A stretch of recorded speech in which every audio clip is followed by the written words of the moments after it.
Happy Wednesday. Welcome into the CHGO Blackhawks Podcast. I'm Jay Zawaski with Mario Tirabassi. Hello to everybody out there in YouTube land. Hello to all you Rokuers. Hello to everyone listening on your favorite podcast app. We love you all equally. Do us a favor, like the video, subscribe to the YouTube, favorite the Roku page, follow and subscribe on your favorite podcast app. All that good stuff helps us out big time. And if you're feeling generous, open up your favorite podcast app, preferably Spotify or Apple Podcasts, and leave us a 5-star rating and review. Mario, how's your Wednesday going? It's good. It's good. I had a doctor's appointment today at the ear, nose, and throat doctor. All right. So the background there is that I have really small ear canals, and I am prone to wax buildup. And when I came back from my Florida trip, which was, that was before the draft in Vegas. Yes. I remember when you couldn't hear us for like a week. Yeah. I had really bad, just like ear blockage, right? And it got horrible coming back from Florida. And then, yeah, you guys know, in Vegas, I could hear nothing. Like I was walking around with like earplugs. And I tried to make an appointment before Vegas. And they were like, oh, our next appointment is like the last day of July, basically. And I was like, well, that does me no good. So I was like, screw it. I'll deal with it later. And ended up having the appointment today. And the reason I was there is because I tried to do an ear flush at my regular doctor. And they were like, it's not going to work. So I had to go and get it all extracted out of my ears. Not recommended if you don't have to do that, because it was a very unpleasant experience, because they had to go in, like open up my ear canal with like a, forceps. Is that what it's called? Yeah. I don't know. They had to like expand my ear canal, go in there, flush it, suction, dig it out. I can hear now. I'm back to normal. But yeah, that's how I started my day, and wouldn't recommend it if you don't have to do it. I've watched all those videos on TikTok and stuff of the ear wax extraction, and it's very satisfying to watch. But I have the same feeling about it. Yeah, like I remember a couple years ago, Hope did this thing with my wife, for those that don't know, did this thing with like hydrogen peroxide in the ear, and it like helps. And I could not tolerate it for like 20 seconds. I'm like, this is too tickly. I hate this. Yeah. So I'll watch it. I don't want to get it done. I don't care. I'll have potatoes in my ears. I don't care. Well, I signed a lot of paperwork, so I may have signed away the right to have it videotaped. I don't know. My eyes were clenched because from the pain, so they might have taped it, and you might see it on TikTok. This is all a hard pass for me. Let's move on and talk. All right, fair enough. Hey, I asked how his Wednesday went. I didn't know that's what he did. How today. my Wednesday started. I was just making small talk. I didn't know. Yeah. And then I came home and played college football for a little bit, and then went on a run with my wife, and now we're here. Imagine running. I have a frustration with college football. I turned it on today, and then I hit go to the next week, and it simulated a game in my undefeated season, and I lost the game. And now I can't go back, because as soon as you go next week, it auto saves. Right. Yeah. I'm so pissed. Anyway, that's not why you're here. You're here for the good old hockey talk, and we're going to get to that going here in a second. Now, just as a qualifier, it's August 21st. It sure is. There's not a whole hell of a lot going on in Blackhawks world. And are we flat out, I don't want to say stealing. That's such an ugly word. But are we borrowing from our friends at The Athletic for today's show? Yes. Yes, we are. Absolutely, we are. So they, Scott Powers and Mark Lazarus, our buddies on the beat, a couple weeks ago, put out their annual fan survey. They send out a Google document with a variety of questions, and they encourage Hawks fans to answer them. And then once a summer, they publish them. And today is that day the results are published. So we're going to go through them and talk about them. I will encourage everyone to become a member of The Athletic and to subscribe to The Athletic. It's really good stuff. I believe that Scott Powers is the most plugged in guy on the beat. I think Mark Lazarus writes some of the most creative stuff on the beat. So throw them a cup of coffee a month to keep them going. They do really, really good stuff. So that aside, and the acknowledgement and the thank you for the content to The Athletic. We're not the only people doing this. Well, we're the only one doing a 5-day-a-week Hawk show. So Sure. I think that Mark and Scott would probably be like, "Hey, wait, okay, fine, go ahead." Right. Yeah. As long as we give them their props, which we've done. All right, no more nice talk about those two guys. First question on the Blackhawks fan poll: how confident are you in Danny Wirtz as chairman and CEO? So you're able to pick on a scale of 1 to 5, 1 being the least confident and 5 being the most. No huge surprise here in terms of the most popular outcome. 4 got 45.6% of the votes. 3 got 35.2, and 5 got 12%. So 4, 3, 5 are your top 3 outcomes. And sort of interested to see what people had to say. There's sort of comments after all of these. Yeah. One of the good reviews said, "I like him taking ownership of the area around the United Center and not just asking for a new stadium." But Yeah.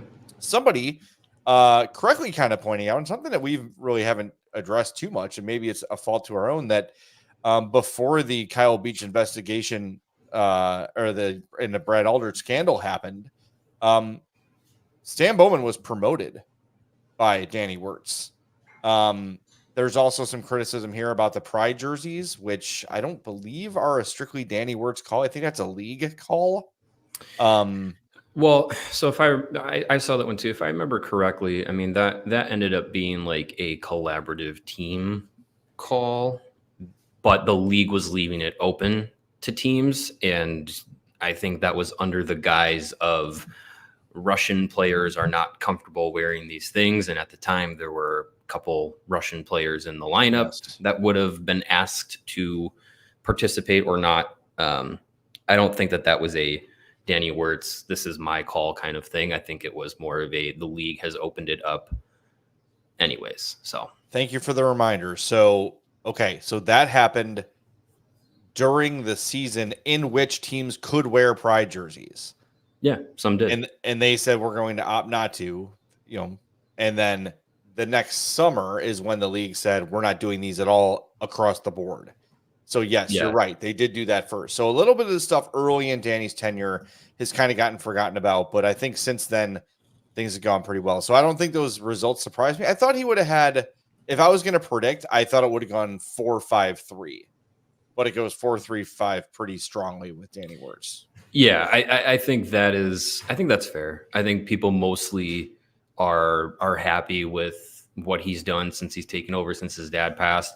I think a lot of people were expecting it to just be, oh, Danny's just going to be exactly like Rocky and not really much is going to change. But I'm not getting that vibe at all from Danny since taking over that role. And yeah, I mean, I voted in all these polls as well. I think I had a 4 vote as well, because I just think, there's definitely some things that you'd say from like that top leadership group with Danny being the head of it, that you'd be like, might have expected something different. But I think 90% of what the Blackhawks have done since Danny's like really taken over, I'm pleased with how they've operated. Yeah, I agree. Okay, next question here in the fan poll. Again, this from The Athletic. How confident are you in Kyle Davidson as a general manager?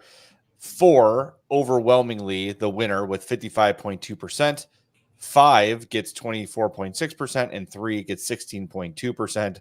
3% of people gave him a 2, and 1% of them gave him a 1. Common theme is comparing the Hawks rebuild to other rebuilds around the league, Ottawa, Detroit, Montreal, those sort of things, and saying it seems like the Hawks are a little bit ahead of them in terms of timeline. And I think also the stick-to-itiveness of the plan here for him. And I think that I think when I voted on this, I gave him a 4 as well. I think for me, like 5 is perfect. Mm-hmm. Like, you know what I mean? There's always room for criticism. There's always, I almost feel like a 4 is an A- kind of. Yeah. Okay. Yeah. I mean, for me, I even the things that we like criticize Davidson for since he's taken over, it's like ticky-tack things. Like, oh, he maybe could have done a little bit better in this minor trade, or maybe he didn't draft the guy that I was sold on in the 3rd round or something like that. It's like very minor things. So for me, I think I gave him a 5 because it's just what he's come in and said he wanted to do, said he wanted to accomplish. It's all been going in that direction. And really, I mean, we talked about it yesterday with as far as, building for the future and going through the rebuild. Like, you got Connor Bedard, like you tore it down successfully enough that you won that lottery. That was a huge victory in the rebuild. But then since then, even, outside of landing Bedard, like a lot, I feel like some GMs might have just been, we got Bedard, done. Like he's the future. Everything relies on him. But Davidson's building, in subsequent drafts, the draft before, it's all to be like, this is going to have to be a collaborative effort to, have this team be successful and competitive again. And, we talked about it yesterday with the elite prospects rankings, where the Blackhawks had the most of any NHL team inside the top 115 prospects. Right. 9. 9. So it's just like, as far as that goes, building the team through the draft, I give him a 5. Trades, I'd give him like a 4, 4.5. Free agent moves, it was kind of like, it's not really anything you really hang your hat on. But then this offseason, you're like, yeah, he did a really good job of, trying to not only, build with the right players, but also not necessarily going out and getting all of the big fish and spending all the cap that he had. He could have done that. Some GMs would have done that. But I think he's definitely like, he's done everything the right way, I would say, for what he came in to do and what he laid out. For me, that's an easy 5. Yeah, one thing I like too is that, after this year and after like the smoke from free agency cleared, he basically flat out said, like, you know what, I kind of screwed up last year. I did not insulate us against injury enough. And that's a lesson learned. And he went and kind of fixed that this year by making the moves he made. So it's a guy who acknowledges where he falls short and tries to fix it. And we've heard the same stuff from Luke Richardson, who we'll of course talk about later. Got a comment here from Blackhawks Fanatics who says the Demidov versus Levshunov pick may somewhat define him. We should know more in 2 or 3 years. Well, here's what I'm going to tell you. Yeah. In 2 or 3 years, there's a good chance that Ivan Demidov is a 60, 70 point guy, while Artem Levshunov is still finding his game. It's a different position. It's a different role. Different things are being expected of him. So it's easier to come in the NHL as a scorer and continue scoring. It's harder to come into the NHL as an all-around defenseman and be an NHL defenseman from day one, right? There's a massive difference. So 2 or 3 years, I'm sorry, is not enough time to judge if Levshunov or Demidov was the right pick, right? No. I mean, in the grand scheme of their careers and what they're going to mean to their respective teams, no, 2 or 3 years is not that's not the sample size you would need. As far as immediate impact, that's what you would do. But Demidov's not going to be playing this season a full NHL season.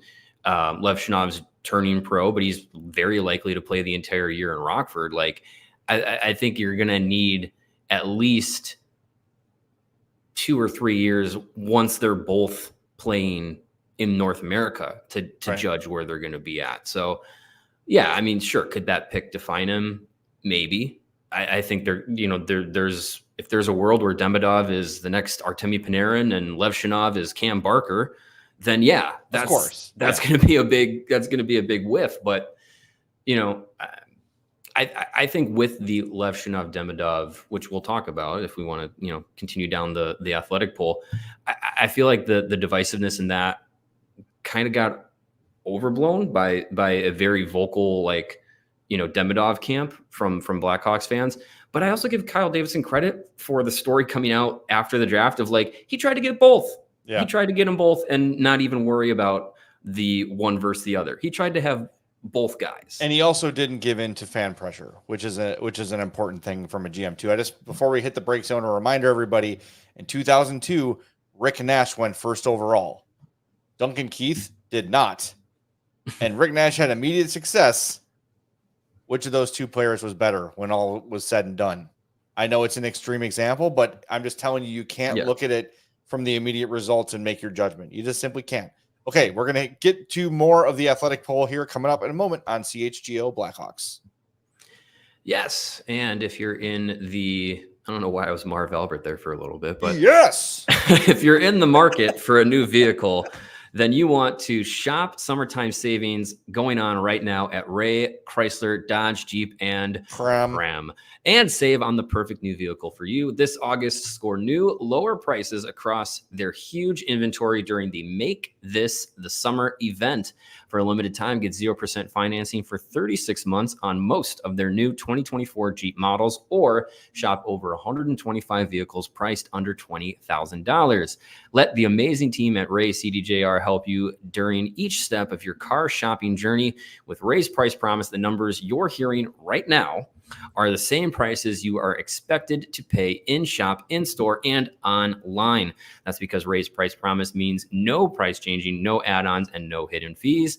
Since Ray prioritizes affordability for their new customers, hurry in today and shop one of Chicago's largest inventories, then drive home with more money in your pocket than you'd expect. So if you're in the market for a new vehicle, then you have to check out the team at Ray Chrysler, Dodge, Jeep, and Ram, because they are the only team that we recommend. Visit them today on Route 12 in Fox Lake.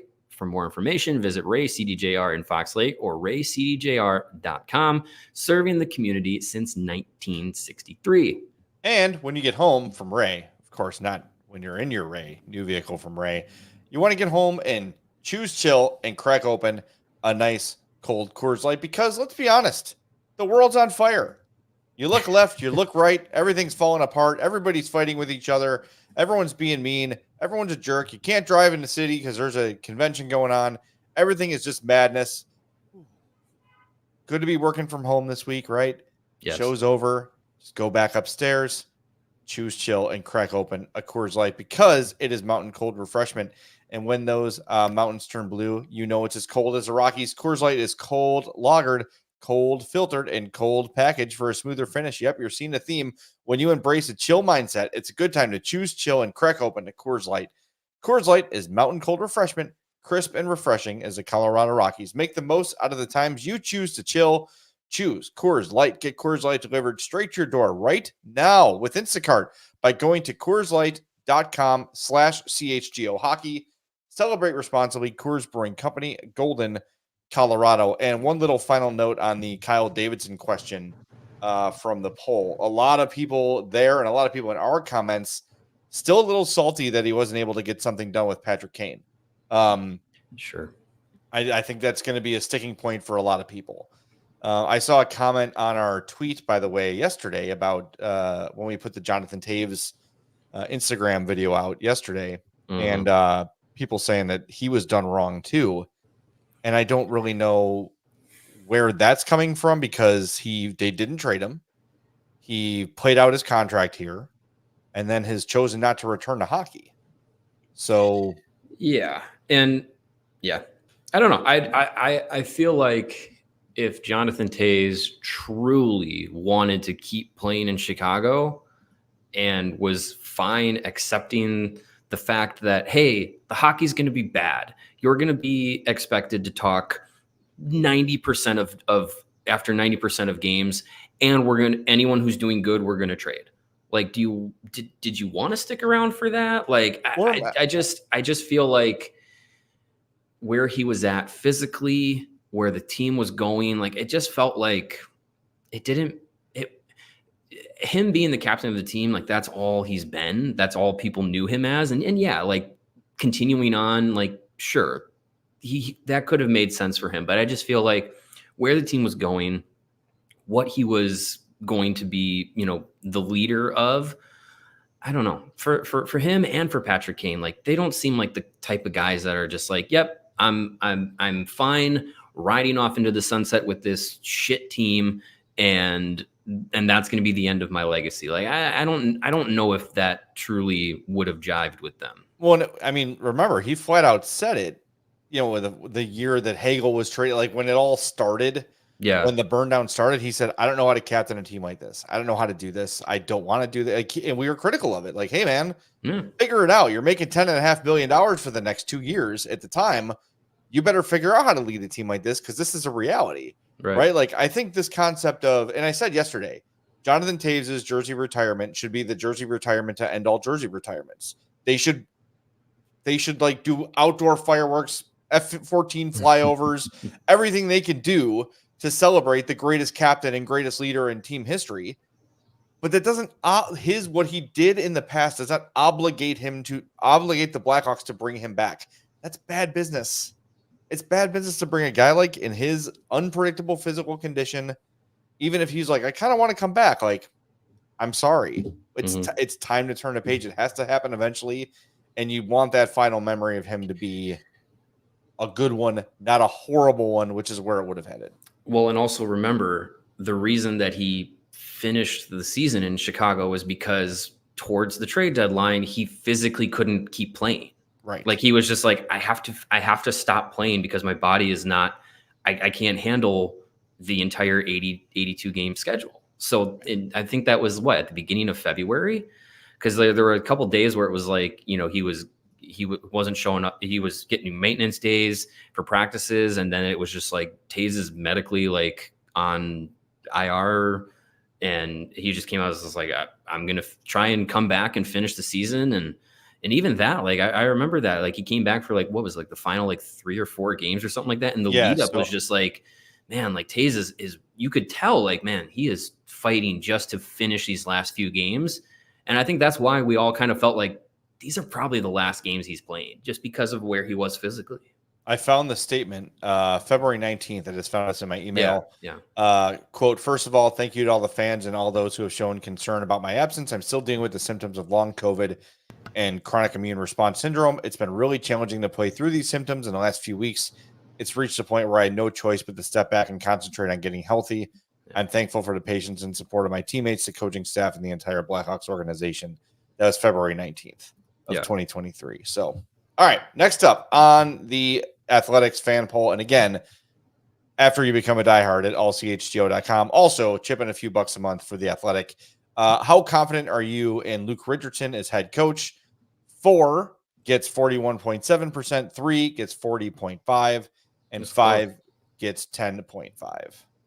Yeah, this one, I feel like out of the management, Davidson, Richardson, this one I felt like was going to be the lowest, just because I think we're still trying to find out about Luke Richardson as a head coach. And I think this year is going to be a big indicator of what he can do with a team that's expected to actually not be, the worst in the league.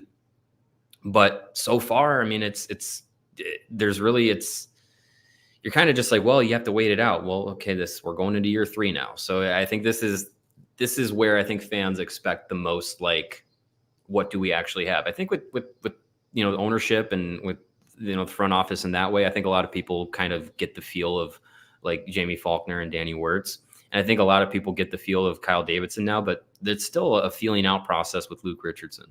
I think if I'm remembering correctly, I think I did a 3 on this one, because coming into last season, I felt great about that first year. Like, not a lot of talent, a ton of distractions going on with Kane and Toews. And are they going to be traded? Is Toews hurt? What's going on with him? And all that stuff.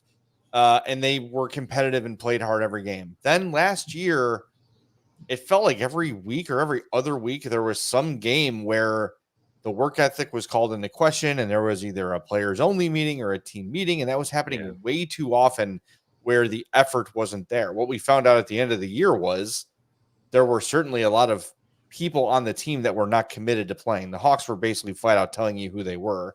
And when you saw who didn't return, you could probably draw those conclusions on your own.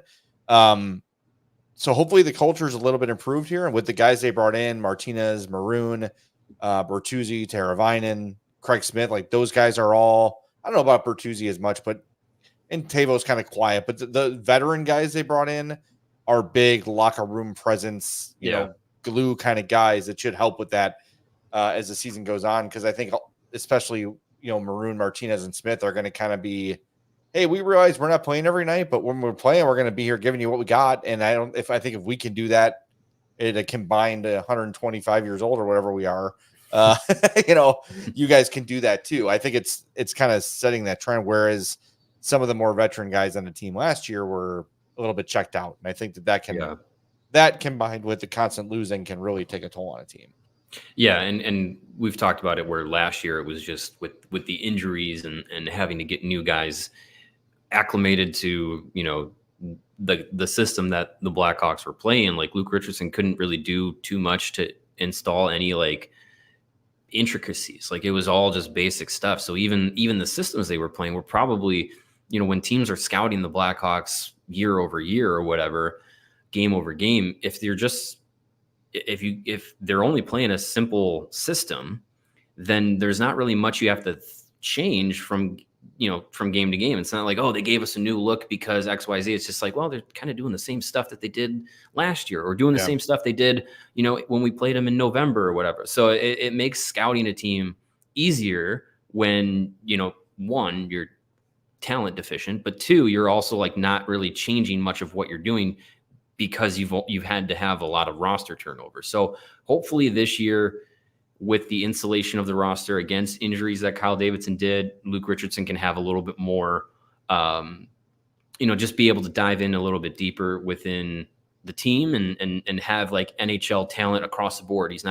Hopefully we're not talking about this team having guys that are like, 4A, tweeners between the AHL and NHL playing in like top 6 roles. Yeah, exactly. And much like Kyle Davidson, Richardson sort of, I wouldn't say maybe admitted mistake, but kind of said, we're going to reevaluate the way we practice. I've talked to Nick Foligno and some of the veterans about, maybe a better way to go about practicing. And I think it'd be weird for Nick Foligno to come in and be like, hey, this is not working perfectly, so let's try something new. But at the end of the year, when you meet with your leadership, that's the kind of stuff you want to hear. And again, this is another benefit of the Martinezes and Maroons. And these are Stanley Cup winners. These are guys who have been in great rooms before and know what works and what doesn't. And they've been honestly like on some teams that aren't so great. So they know how to deal with younger talent and stuff like that. So the experience they're bringing in, you can kind of look at these types as, well, it might not make the most sense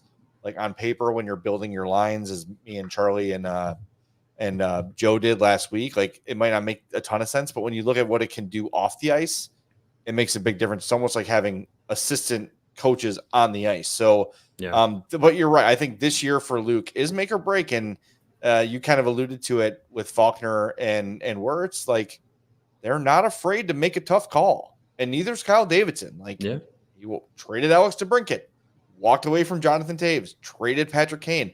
He's not afraid to, if he feels like there's an upgrade available, to make that upgrade. And you saw Wirtz and Faulkner do it with Chris Foster's, who they thought would work out. They thought he didn't. So an opportunity presented itself and they took advantage of the opportunity. That's how you want your organization working. And you might see some people that you like personally lose their job because they're not creating the results you need professionally. Right. Yeah. So I don't know. I do have faith in them in that way, but I do think Luke is a good coach. I do think he's an NHL coach. I think he could be the coach of this team when they're good again. But this year is going to go a really long way. In showing what he's got. So, I mean, it's unlikely that the injury situation is going to be quite as bad as it was last year. I hope. Knock on, I think this is wood. Might be synthetic, but this is compressed wood here. Yeah. There you go. Nice. Definitely. So yeah, let's hope that they stay a little healthier this year and we can really evaluate how Luke Richardson is as a coach. We are approaching the break zone. Before we get there, please do us a favor and hit that like button for us. We'll do a like spike here in 5, 4, 3, 2, 1. Smash that like button, elbow smash. Give it what did the head shrinkers call it, where they flew off the rope and it was just like a flying headbutt? Was that all it was? Flying headbutt, yeah. Yeah, sure. Give him one of those. Give him the old Bam Bam Bigelow. Someone else used it as their finisher that I don't think WWE is supposed to talk about. Oh, yeah. Yeah, we can ignore that. Give a tombstone pile driver, a last ride, if you will. Whatever it takes, just hit that like button for us, and we're going to get to the rest of the Athletics fan survey on the other side of this break on CHGO Blackhawks. Yeah, and I told you about getting a new vehicle. If you're looking for a vehicle with a lot of trunk space, it may be because you just went to FOCO and got yourself fitted out with the best sports gear around. They have hoodies, shoes, signs, bobbleheads holding bobbleheads. and everything in between. If you're going to a basketball or hockey game this year, show off your love with team-branded friendship bracelets. That's cool. Or, whether it's jackets or beachwear or overalls, there is something for fans for almost every occasion. You can look to our Bears tailgates, tons of gear, Bears gear from Foco. You're going to see those out there. And when we are back in our studios, you can see our sets that are decorated with some of our favorite pieces from our friends over at Foco. So check them out. Go to foco.com, or you can click the link in the description below and use the code CHGO10 for 10% off all non-presale items. Again, that's foco.com with the promo code CHGO10. And Mario, I don't know if you know this about me, but I have a cooler addiction.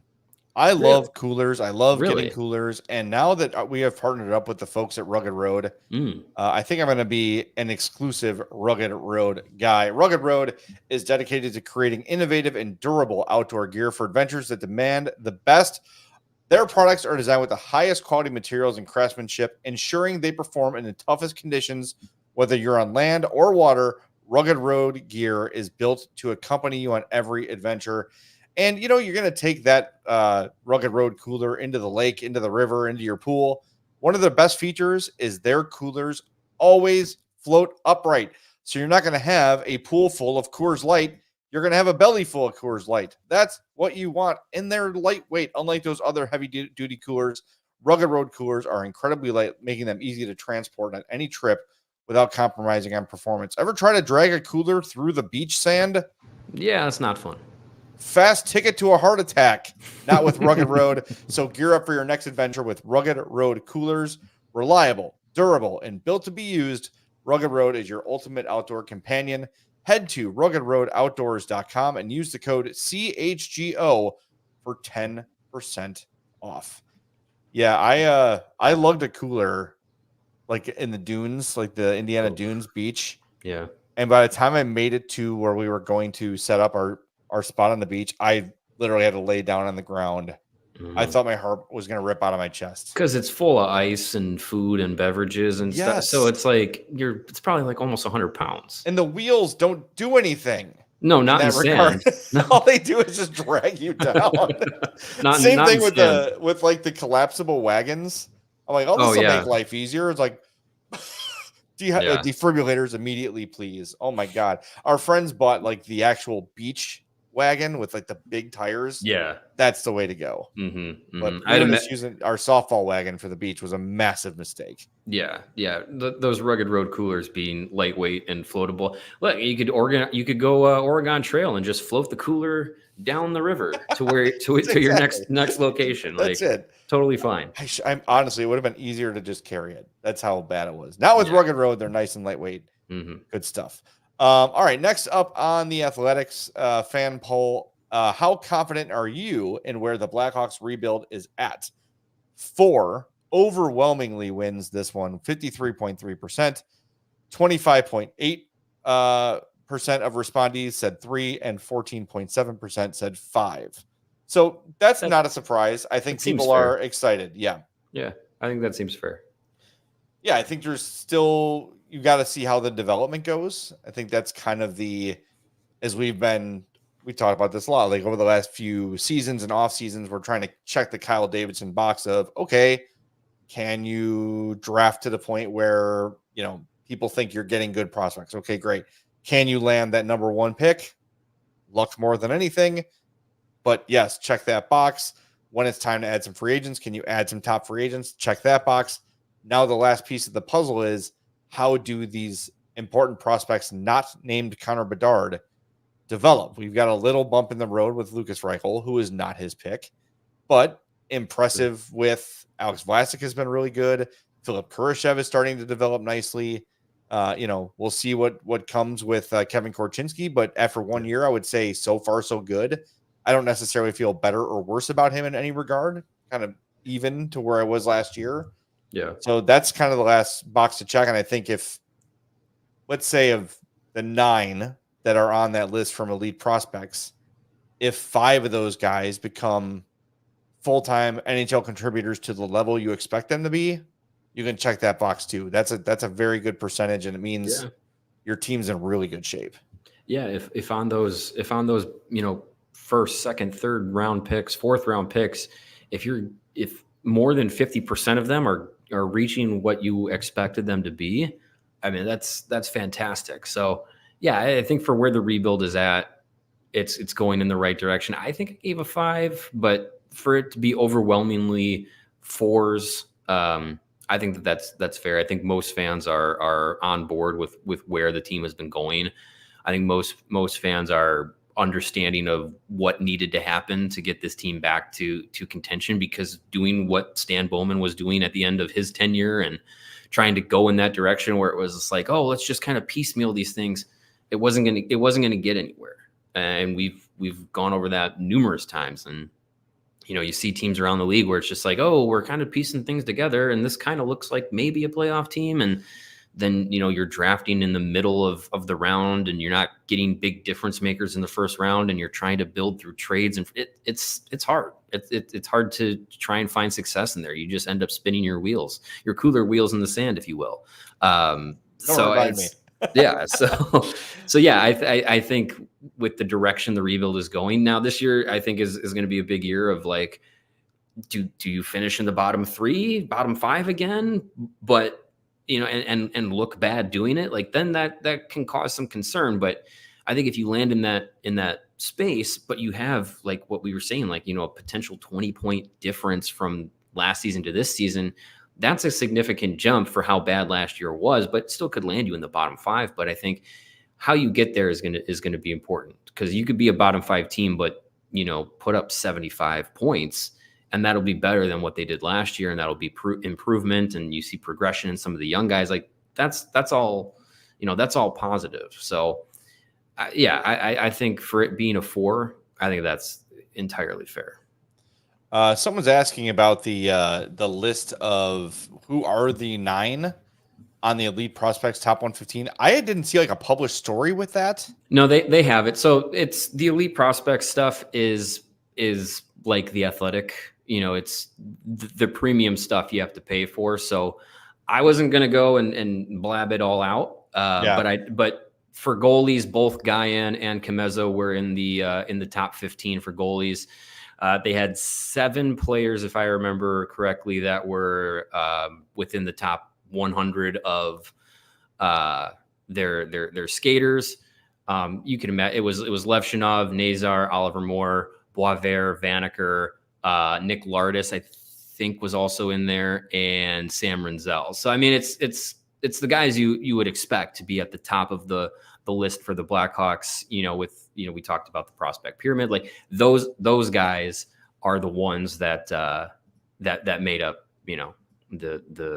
that 9-player list. All right, next up on the Athletics poll, who was the Blackhawks' best acquisition this offseason? Teuvo Teravainen, not surprisingly, gets 52% of the vote. Yeah. Tyler Bertuzzi, 23.1. Laurent Brossoit, 20.7.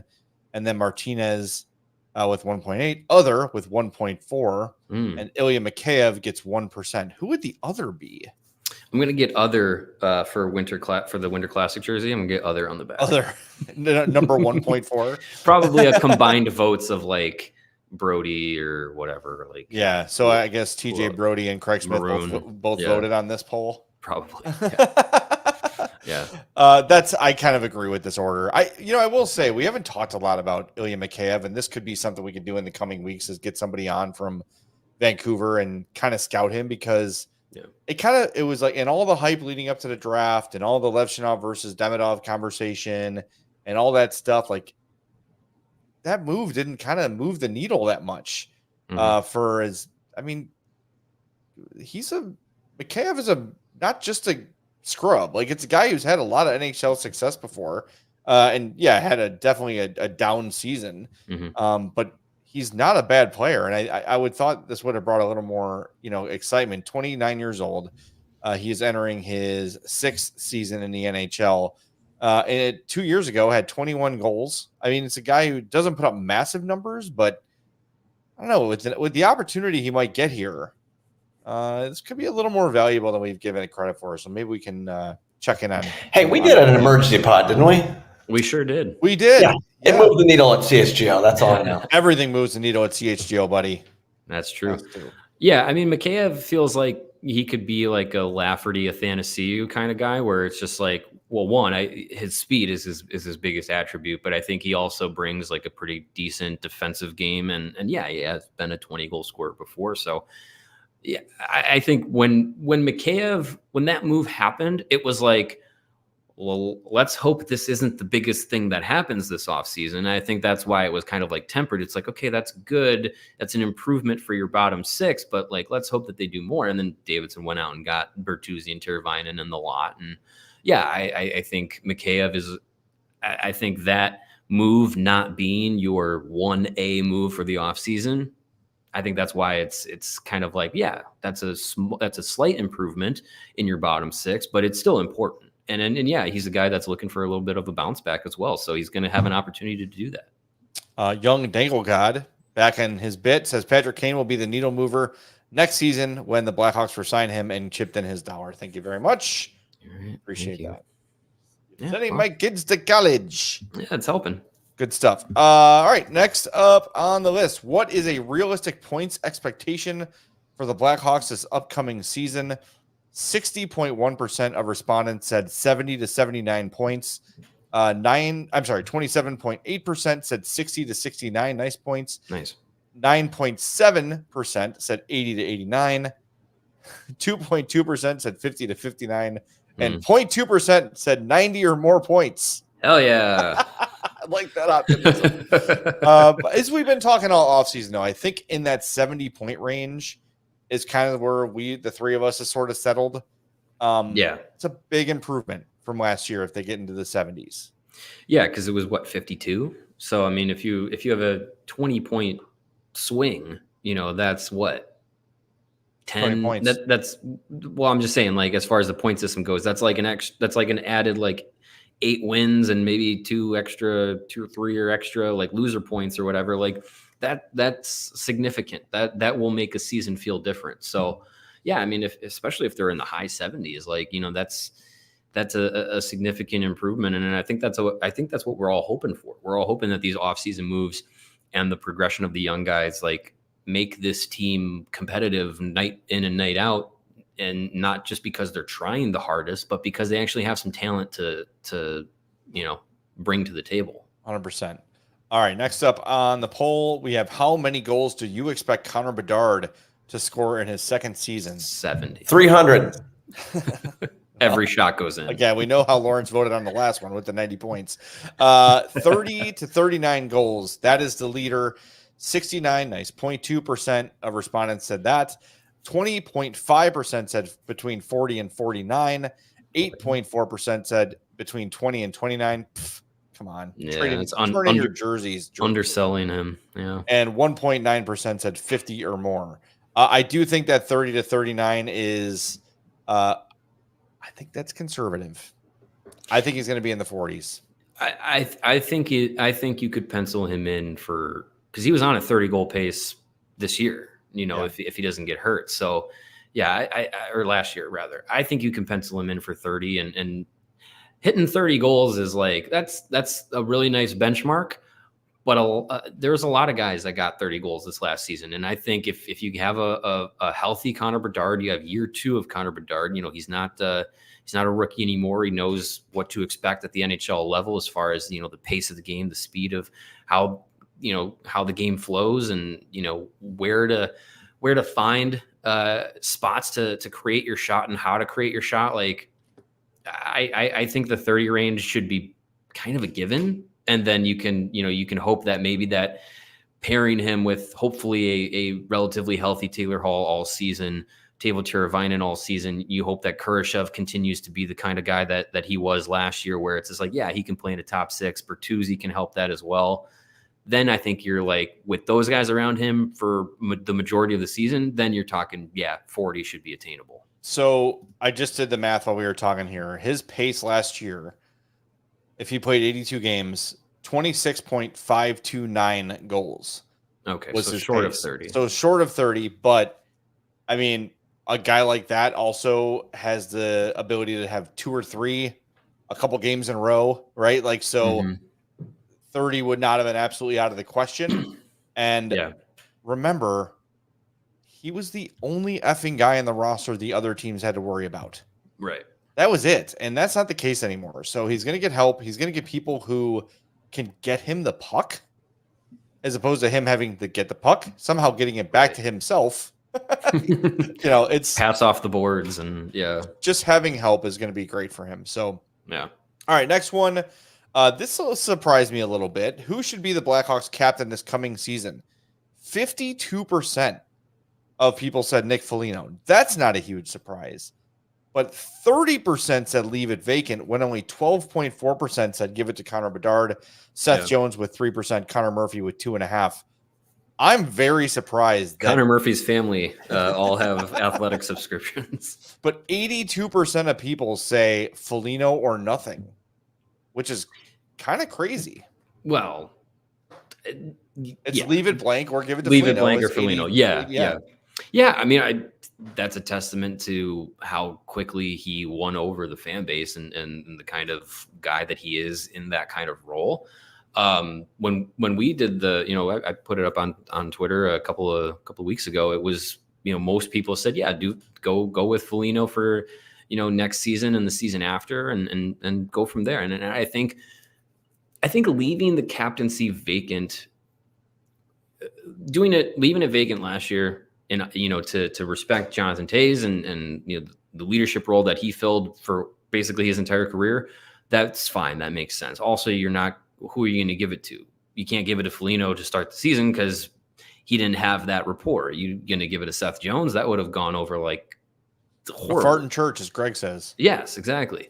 And if what you're going to give it a Bedard before he even steps on the NHL ice, so they really didn't have like a good option to go with. Now you have options to go with, but leaving it vacant for an original 6 team for too long is starting to feel a little, it just feels a little odd. Like the original 6 teams should have a captain in that role, and does it really matter all that much in the grand scheme of things? Probably not, but it's still like having that role filled is important within hockey. So I would give it to Nick Foligno for the remainder of his contract.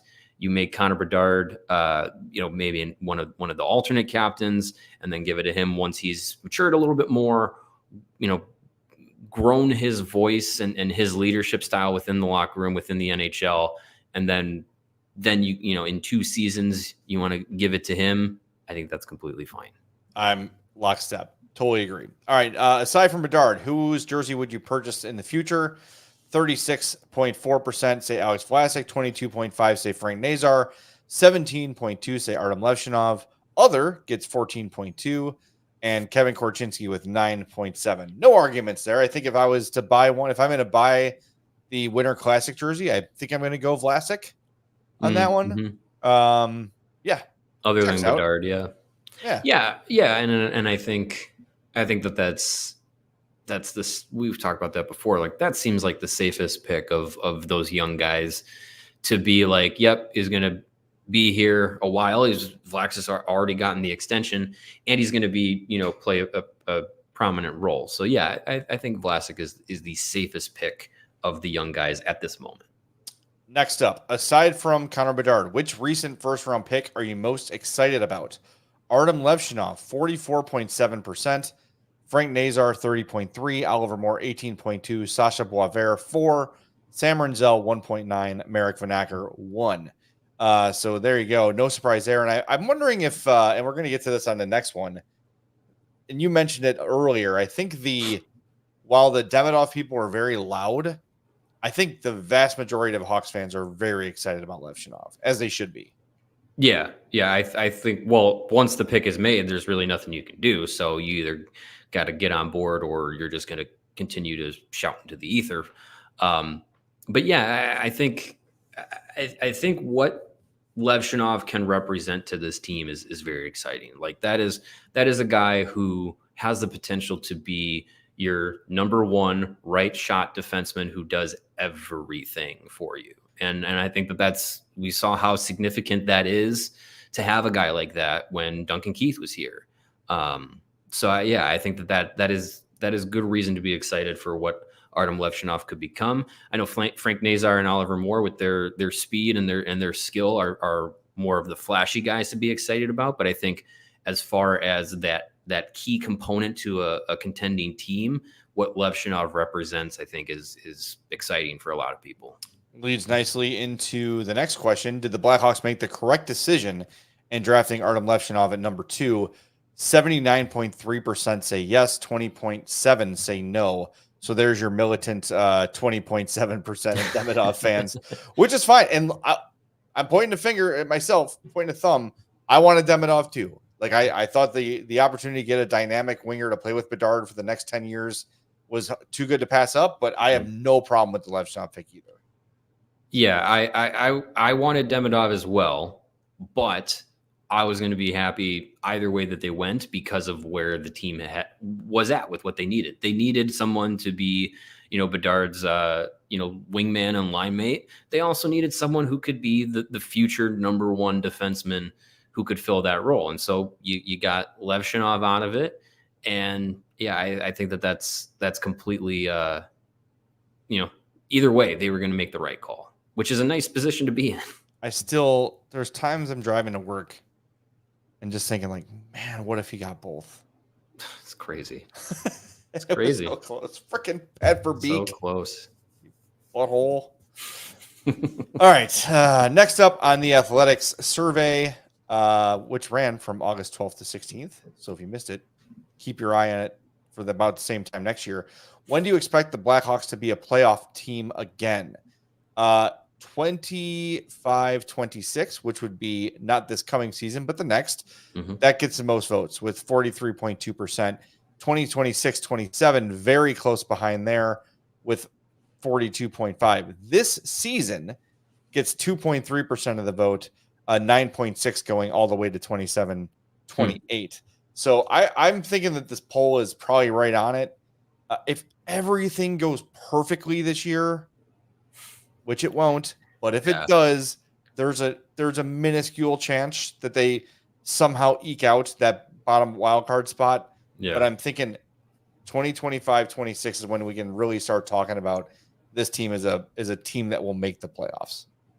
Yeah, I think. Well, I think this year is gonna, the way that some of these guys that were brought in, like Brossoit and Teravainen and Bertuzzi, the way that they perform is going to dictate probably what happens next year as well. Because if they come in and they're like, they're not living up to expectation, then I think it kind of pushes that playoff expectation down the road another year to 26-27. Whereas if they come in, they do what they're expected to do, and they move the needle as far as veterans go, and then the young guys keep progressing, then you look at next season, 25-26, and I think you're looking at year 3 of Bedard, year 3 of Korchinski, another year of Alex Vlasic's development. You see what Mrazek and Brossoit do this season. You go into next year, hopefully they replicate they can replicate another good season. So I think that's where you look at it and you say like, yep, that 26-27 season, plus you have another free agency period to go. You have another, round of trades that could happen. Like this team could look again significantly different going into that 26-27 season, and could have a lot of or 25-26 season rather, and could have even higher expectations for improvement than we're already talking about this year. I think people are going to start to lose patience after this season. Because I do think they're going to get a taste of like a little bit of success this year and some bright spots and all those sort of things where games are fun to go to and watch. And I think there will be a little bit of pressure. I mean, what are they going to do? They're not going to abandon their fandom, but I think there's going to be some grumbling if the playoffs are not made in 2025-26. So we'll see. Yeah. Next up is, when do you expect the Hawks to be Stanley Cup contenders again? This year. 2027-28. With the overwhelming win there, 41.2%, with 2028-29 right there at 24.3%. So that feels about right. 27-28. You start talking about, okay, you're well into Connor Bedard's career here. It's time to start competing. Yeah. 27, 28, I think. So that's what, 3 years from now. 3 years from now. Yeah. At that point, I think all these guys that we're excited about, that we've been talking about, these prospects coming up through the system and everything, you have a fully matured NHL version of Connor Bedard. You have that probably with Frank Nazar too. Hopefully, you have solid NHL vet Alex Vlasic. We've probably seen Artem Levshunov for at least a season or two in the NHL. Like at that point, all these guys hopefully are at the place where you're like, yep, they're early 20s, early mid 20s, and they're all hitting their primes, and a lot of them are significant contributors. The way Kyle Davidson's laid this out, that should be a really good team. So hopefully that is the case. And we're talking about at least a team that's experienced the playoffs once or twice before you're saying, okay, now that they should have all the pieces in place where, the cup should be the expectation. I'm going to skip some of the broadcast ones that are in here just for the sake of time. Next question I want to get to here. Which former Hawk should have his number retired first or next rather? Steve Larmer, 35.4%. Brent Seabrook, 26.2%. Roenick, 24.6%. Crawford, 10.1%. Sharp, 3.7%. I got to be honest. I'm moving Roenick up this because of the Hall of Fame nod. Was that knowledge when this poll was out? Yeah. Yeah. I mean, I don't think Lucas Reichel just willy-nilly changes his number. Well, it's 73. It's a great number. Sure. Why not? That's what every kid grows up dreaming of wearing, number 73. Yeah. I mean, I think as the poll says, like, I think fans want Steve Larmer to get his jersey number retired. I just feel like if it was going to happen, it would have happened. Yeah. But with Roenick now, we've gone through their guidelines and all that stuff. Like it feels like 27 is getting retired. Yeah. Unless Jonathan Toews announces his retirement within the next few weeks, and that's the next one to go up. So I'm putting a asterisk on that. Sure. The second Toews says he's done, his is the next to go up. Yeah. And it's bigger than everyone else's. Got an obsession with crowd size. Okay, next up. Would you rather be a fan? I love this question, by the way. Would you rather be a fan of a team that wins one Stanley Cup but doesn't make the playoffs the rest of the decade, or a team that's in the playoffs every season for a decade but never wins a cup? 65.1% correctly say win the damn cup. Yep. Yes, I agree. That is the purpose of the sport. Oh yeah. You want to win. You want to win, and you want to say that you were the best, and you want to have that parade and have that memory. And if this franchise only won in the modern era, only won one of the three that they won in the 2010s, pick your favorite. If they only had that one, ask yourself, like, would that be enough to be like, man, that was awesome and that was worth it? Yeah, we were spoiled to get three. Cubs. But getting just the one, you'd look back and be like, love that team. Love that season. Yes, of course. 85 Bears. What are we talking about here? Yeah, right. Come on. This is Chicago after all. All right. We're going to save the rest for the Athletics, so go read the rest on your own. Good, interesting stuff. A lot about the broadcast team and some other stuff. Got a $5 super chat here from Thomas, who says, who do you see being the long-term alternate captains a la Sharp and Keith? Is it Slaggert and Vlasic?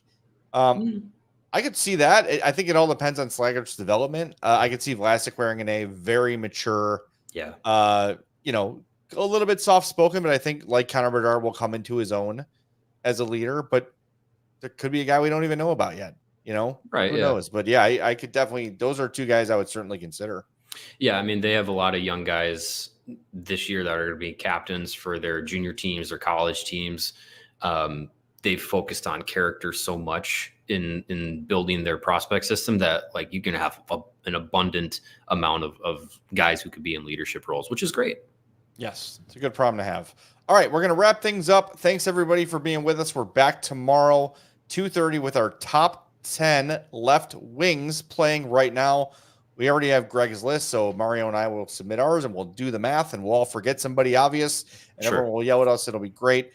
So make sure you come around tomorrow at 2:30. hit that like button for us, subscribe to the YouTube page, leave us a 5-star review on your podcast, and check us out on Roku, channel 260, or just find us in the sports tab. We'll talk to you tomorrow at 2:30 on the CHGO Blackhawks Podcast. We all silly like the mayor.